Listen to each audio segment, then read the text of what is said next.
What's up? It's Matt. We're back with another restaurant roundup. This time we've got a podcaster and a realtor and an operator, Mr. Michael Carro. And Michael will be back in a second to talk all things restaurant real estate.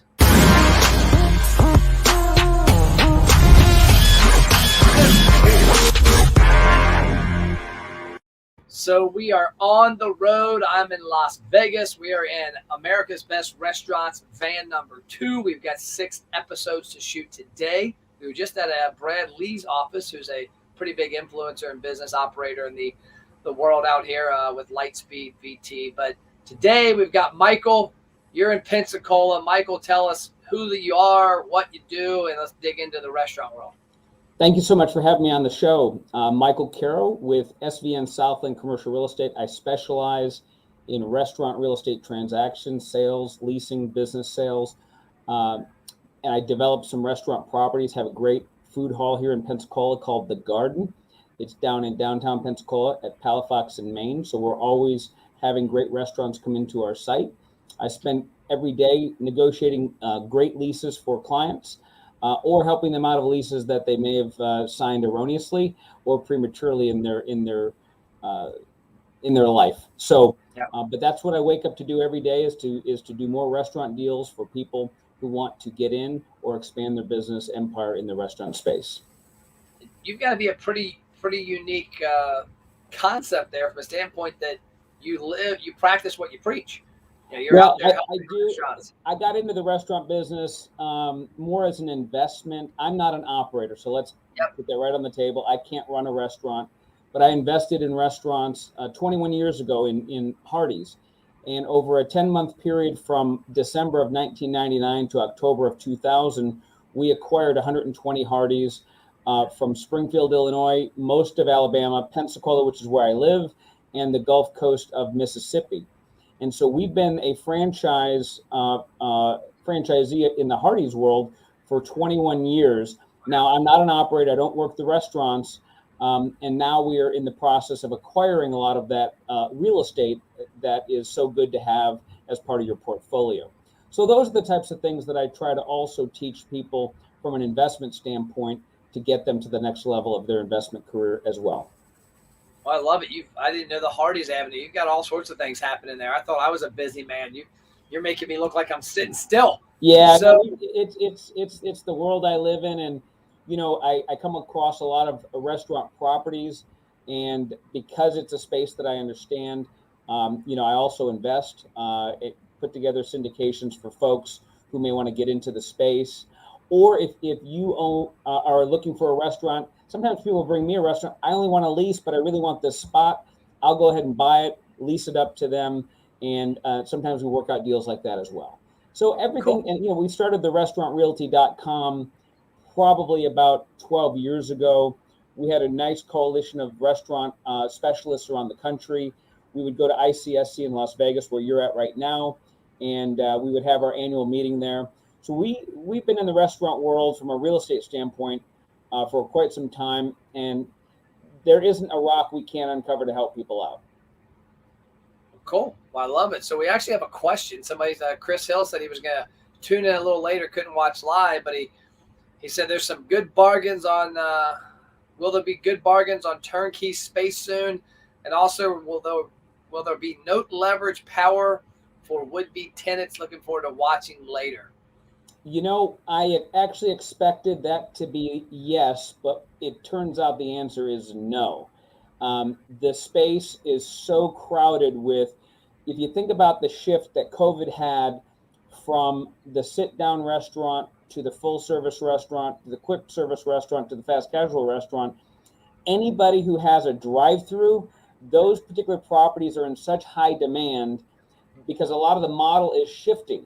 All right. Yeah. And so what we learned during COVID is the drive-through is the most flexible space and still maintain a high level of sales, because even at a normal restaurant, 70% of the business goes through the drive-through.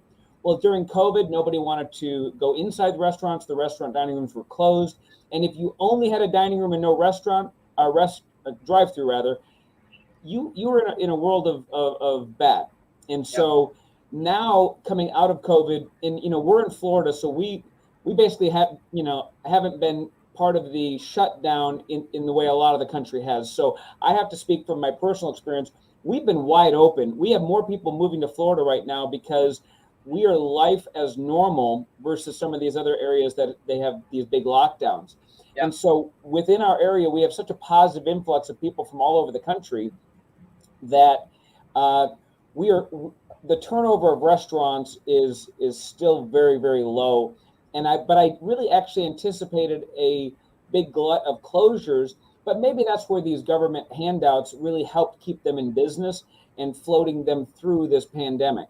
So, but now that we're on the other side, I'm going to tell you, we have more investment flowing into the restaurant space. When a restaurant becomes available, it's leasing up very, very quickly, or it's selling. Of course, you still have to be in a good area. We're not. The trashy areas are still going to be difficult to sell. So don't buy a restaurant just because it's a restaurant.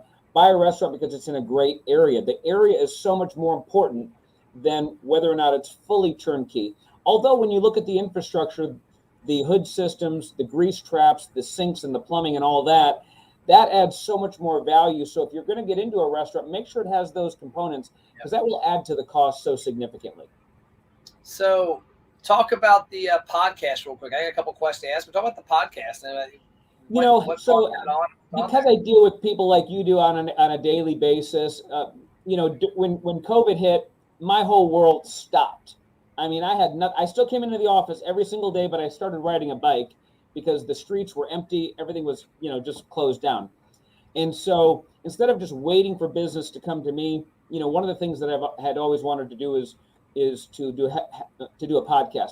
I had a restaurant radio show for about 5 years.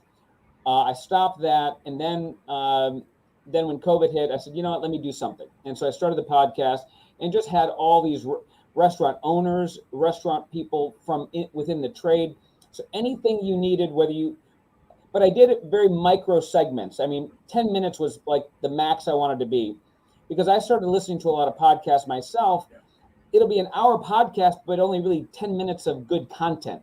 And I just don't want to listen to 50 minutes of two guys, talking about really nothing that pertains to me. I mean, they're having a great time. And if I'm looking for entertainment, maybe I go back to them. But I wanted information and content. So I wanted my podcast to be 10 minutes. And so they're micro segments. And so if you have a restaurant and you don't know about a hood system, I've got one podcast on hood systems. I have a podcast on a segment on grease traps, opening costs, labor controls, everything about your P&L, whether it's food costs.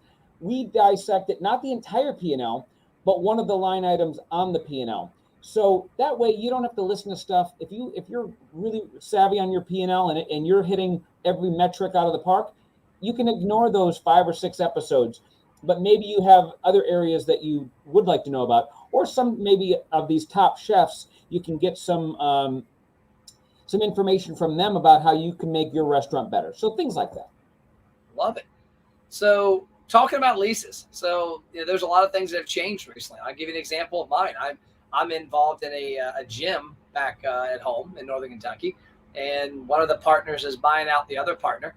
And as we're going through this process, we realize like how the lease is written. It has all of us on there as guarantors, and we're in the process of changing that and getting financial statements on the new owner interest to take over. What are some of those little things like that you like? I didn't even think about that aspect. What are some of those little things like that restaurateurs need to look out for on leases like that? Because like you get hot and heavy, you got a great concept. Oh my gosh, I'm so passionate. And you're so married to doing it that you might sign a lease with something in it that you shouldn't have signed because you're kind of too far over. You have so much in that singular question, so I'm going to break it down a little bit. First of all, remember this. Some of the best deals you do are the ones you walk away from. Don't ever get married to a deal, because if it doesn't pencil, you have to be honest with yourself. This is what drives people to the bankruptcy doors, is when they get passionate about something and lose common sense. So Don't do that. Number 2, make sure you have somebody who's negotiated a lot of leases, restaurant leases, not just any lease, because I see a lot of deals I don't care when the restaurant opens, they're destined for failure because they signed the wrong lease.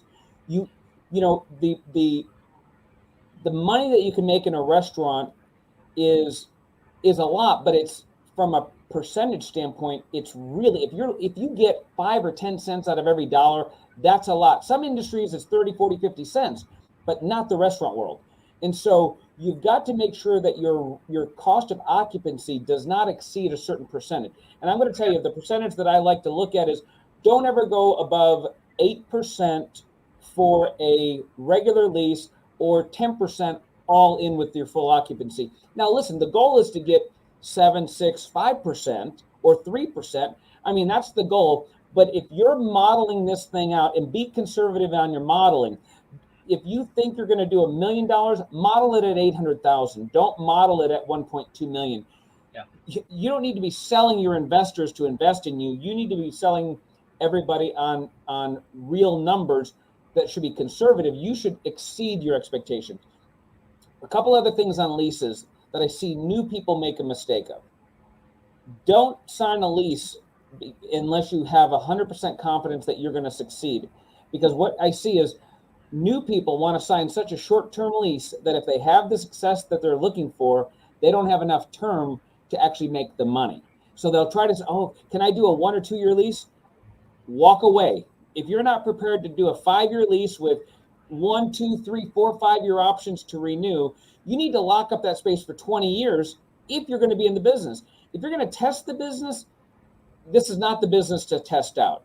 You're either all in or you're not. But dipping your toe in the water, again, you can go knock on the bankruptcy door today or save your parents, money for investing in their child. So there's a lot of aspects to the lease that can also be gotchas. Going back to your question about that personal guarantee, there's such a thing as a limited guarantee, limited to your percentage of ownership. And so very rarely will it be exactly your percentage, but a lot of times, at least with a bank note, we will see limited to 125% of your interest. So if you own 20%, the maximum exposure you would have in that scenario would be 25%. And so now that's assuming, now listen, I'm going to put the other hat on. If I'm the landlord and there's 5 partners at 20% each, and 3 of them don't have a financial net worth that's worth a damn, guess what? I need to make it joint and several, because you might have 1 partner that has the money and 4 that are doing it, that have nothing. And so it really depends on the equitable nature and the financial backing of each tenant to whether or not me as a landlord is willing to do a limited guarantee. Now, with that being said, you said one of the partners sold his interest. Yep. So there should be something in there that helps to take them off of the personal guarantee. And if they're all going to be in that, then they need to have a mechanism in which they can be removed from that lease should that happen, provided that that's not the one who has all the money. Yeah, and this case it's not, so that's a good thing. But what I've seen happen, like when I looked at this, and I heard stories of restaurateurs like this, so and so is a great smoker and he's going to do his own barbecue place, and they sign a 10-year lease, and he gets his mom and his dad and his neighbor and his brother, and there's like 5 partners, and next thing you know, the place is gone in 6 months, and the only person who had any damn money is the one they go after, who's on the lease but wasn't involved in the restaurant. And so I think that's there's right. one thing it happens all the time, and I operate a little bit differently. So when I bring people in who want to open up a restaurant, I actually interview them, and they don't know that I'm interviewing them, but I bring them in, start asking about themselves, their experience, their concept, how much money. And listen, I ask, how much money do you have? I don't beat around the bush, because, and at the end of the conversation, one of 2 things is going to happen. Say, yeah, let's move forward and try to get this deal done. But more times than not, I have this canned line. Now, listen, that I only make money if you buy or lease this restaurant. Yes. I'm telling you, don't buy or lease this restaurant, because invariably you lack something. And based on what they tell me, their experiences or whatever, I might say, listen, I recommend you go work at Chili's for 6 months and get into their training program, or go work at Waffle House, depending on the concept. I'll give them homework and say, but go do this for 6 months. Or you need to partner with a a CPA, somebody who understands financials, somebody who understands P&Ls, because you bring up a great example. I make the best smoked blank, right? So they say this, but they have no experience with taking care of guests. They have no financial experience. They don't know. And I'll say, hey, have you put together a pro forma P&L? When I get the answer, what's that? I'm like, okay. So these are just keywords, and I'll explain it to them. Don't get me wrong. I'm not looking to embarrass anybody, but these are cues that while I'm interviewing them, I see where their gaps are. And then I tell them, listen, in the restaurant world, I say three things. If you don't have all three, you can't have two of the three, and you better not have one of the three, but one of them is going to be great food. The other one is going to be, you have to understand the service elements within the business. And the third thing is the financial. If you're not strong in all three, or have somebody within the ownership team, and I say ownership, not on your operating team, ownership team, because I need everybody who has skin in the game to be proficient. The ownership team has to be proficient in all three of these things. If you're not proficient, the road to failure is so much greater. It's such a tough business that don't do it unless you have all your items lined up, because the failure rate's too high. And by the way, we always hear of these big numbers. I forget what the numbers are. 8 out of 10 restaurants fail. That's really not true. 8 out of 10 restaurants, probably 10 out of 10 fail when you don't have those three components. But if you're a seasoned operator and you're seasoned in all of these components, your success rate is much higher, And so, but we have too many people that just have this perception that the restaurant is filled with glory. This is the hardest job in America, in my belief. I mean, it is so challenging, but people, they walk into a restaurant and they feel like it's glorious. Like, boy, they've really achieved it, not realizing all the hard work, blood, sweat, and tears that went into the restaurant that finally is a success. And I think that's a big misnomer. Same thing with the bar industry. No, I love that, because you're exactly right. One thing I've seen too is it's one of the hardest, and it's sometimes one of the easiest to get into, because I know people that have been the person that can make beer and can make certain food, and they find a space near their house that a restaurant left, and the tables are there and the hood's there, everything's there, it's turnkey, and the landlord's like, all you got to do is come in here, put a sign up, you're ready to rock and roll, and then it's a complete shit show the next 6 months, and then they're out and the next place is in. And right, it's a unique business, and that they're, like you said, like now it might be a little different with what's going on in real estate, but 2-3 years ago you could go to any neighborhood and find a former restaurant, and if you wanted to, go in there, clean it up, put some paint on it, put a lipstick on a pig, and now you've got a restaurant with no experience. But I see the other side, like you see the comment you made about, hey, if you don't fit these three, I only make money if you rent or buy. Don't do either. They should listen to that. I see the other side of that also from the marketing standpoint. Like I can't tell you the number of people I talk to that, hey, you're going to open this restaurant. What have you set aside for acquiring customers? Well, what do you mean? Well, people aren't just going to magically flock in. Now, granted, if you open up a Hardee's and there's 20 Hardee's in the area, you've got that brand recognition, that marketing. But if you're opening up XYZ restaurant, one of one, in an area that's got, population around it and people don't know what it is, you're going to have certain people come in there. But you've got to have strategies and money in place to go, okay, in 3 months when the honeymoon's wore off, how do I convince Susie, her husband, and the kids to come in here again? Yeah. Well, and that's why I don't mind asking the hard question. I mean, I ask, how much money do you have? You know what the number one response is? Oh, I have an investor that's going to come in. You might, but I'm going to tell you, it's so many people are so poorly organized financially, and this is not a business for the faint of heart. And it's too challenging to be operating without enough working capital. Yeah, there was a guy that posted in a Facebook group I'm a member of the other day. He posted a picture of a restaurant location, and he's like, hey, I've got this restaurant concept I want to put in this place. Who do you know? Who on here wants to invest, be an investor in this concept? And it was just bizarre how he posted that in a random Facebook group. And then a couple people asked him questions, and he was a complete jerk. Like he had every answer. And I made a comment, said, well, dude, if you're so good at this whole restaurant thing, why are you in a Facebook group asking for a random investor That doesn't seem like a very good combination, but I think Right. it's just Listen, good restaurateurs never have a problem raising capital. I've never seen anything like it. You know, especially a good chef. And this is what I'm going to say is I'm seeing it a lot. It's not 100% correct, but if I'm running a restaurant and I'm this great charismatic guy putting out great food, I guarantee people approach that type of person all the time. Hey, listen, I want to back you. And they truly mean it, and they truly have the money. Yep. But they still need to ask, hey, what are you missing? And a lot of times it's the financial acumen, right? Because if I can run a restaurant really effectively, or let me put it this way: if I can run a kitchen really effectively, I may not be the guy putting together the labor scheduler. I may not be the guy, putting together all of the financials or the food orders or all these things. I may not even care because I'm charged with putting out great food, regardless of how much money the business makes or doesn't make.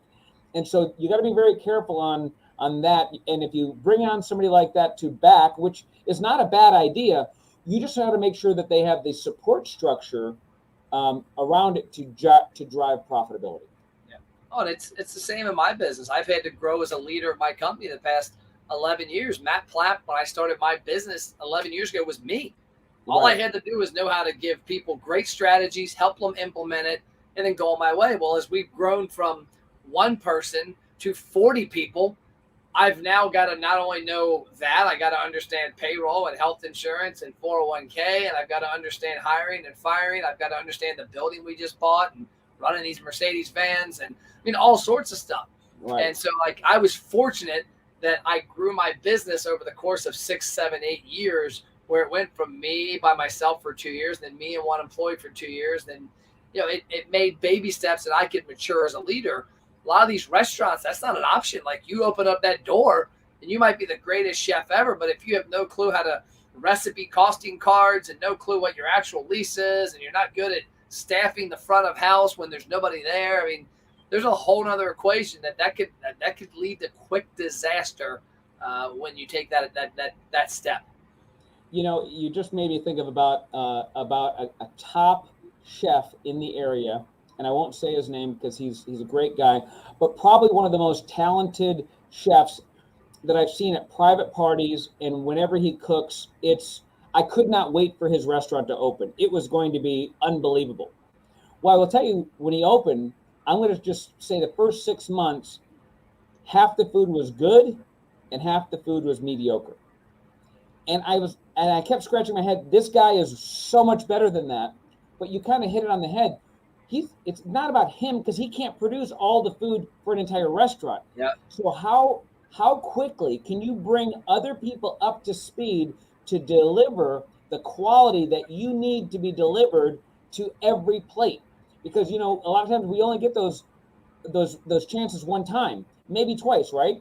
And so it takes time. You could be great, but how long does it take to bring how complicated is your menu, and how long does it take to bring your whole team to deliver that top-notch experience? I can tell you, though, with confidence, now every plate comes out awesome and amazing, but those first 6 months, he had to weather the storm. Yep. Because even his portion control, because he came from a big city, his portion controls were much smaller, and which were acceptable in that city. But when he came down to this city, it's like, whoa, where's the rest of my food? And so it was just little things on noodling this portion control out can also be a problem in certain areas. I love it. Well, I've appreciated your time today. Thank you so much. Podcast is Restaurant Realty Podcast, and it's found at the restaurantrealty.com. I'm guessing they can also find how to contact you on there and hire you for consultancy. Yeah, right. The Restaurant Realty in 10. So just come out and visit us. Michael Carro.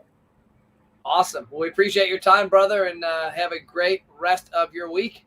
You too. Thank you so much for having me on. You're welcome.